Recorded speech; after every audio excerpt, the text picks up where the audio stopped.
ኢትዮጵያና ኤርትራ ግንኙነት ከሰላም ወደ አዲስ ውጥረት።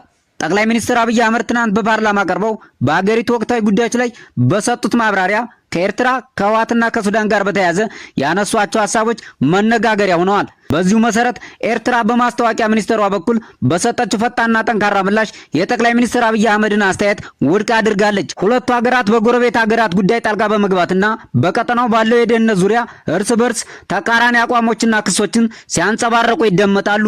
ይህ አዲስ ክስተት አይደለም። ለበርካታ ዓመታት የአፍሪካ ቀንድ ከሚያናውጠው የፖለቲካ ጉዳዮች መካከል የኢትዮጵያና የኤርትራ ጉዳይ ቀዳሚው ነው። በ1990ዎቹ መጨረሻ በሁለቱ ሀገራት መካከል የተካሄደው የደም አፋሳሽ ጦርነት የበርካታ ሰዎችን ህይወት ቀጥፏል። እንዲሁም በማህበራዊና በኢኮኖሚው ዘርፍ ላይም ከፍተኛ ጉዳት አድርሶ አልፏል። በሁለቱ ሀገራት መካከል የነበረው ጦርነት ከቆመ በኋላ ጦርነትም ሰላምን በሌለበት ሁኔታ ለረጅም ዓመታት ዘልቋል። ድንበሮች ተዘግተው የዲፕሎማሲ ግንኙነት ተቋርጦ በድንበር አካባቢ ከፍተኛ ቁጥር ያለው ወታደር አስፍረው ቆይተዋል። በ2010 ዓ.ም ጠቅላይ ሚኒስትር አብይ አህመድ ወደ ስልጣን ከመጡ በኋላ ግን ሁኔታው በድንገት ተቀየረ።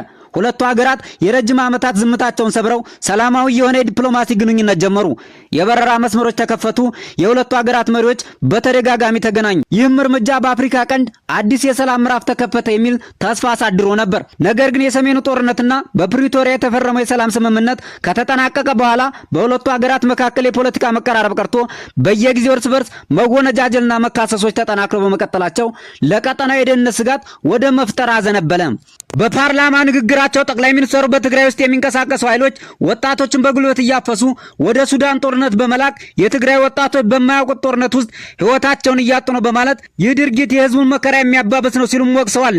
በተቃራኒው የኤርትራ ማስታወቂያ ሚኒስትር ባወጣው መግለጫ በሱዳን ውስጥ ለሚታየው የጦርነት መባባስና መቀጠል ተጠያቂው የኢትዮጵያ መንግስት ነው ሲል ከሷል። በመግለጫውም ኢትዮጵያ ለፈጥኖ ደራሹ ኃይል በቤኒሻንጉል ጉሙዝ ክልል ወታደር ማሰልጠኛ ቦታ በመስጠት ድጋፍ እያደረገች ነው ስትል ጠንካራ ትችት ሰንዝራለች። እዚህ ዙሪያ ግልጽ ማስረጃዎች አሉ ሲልም ወንጅሏል።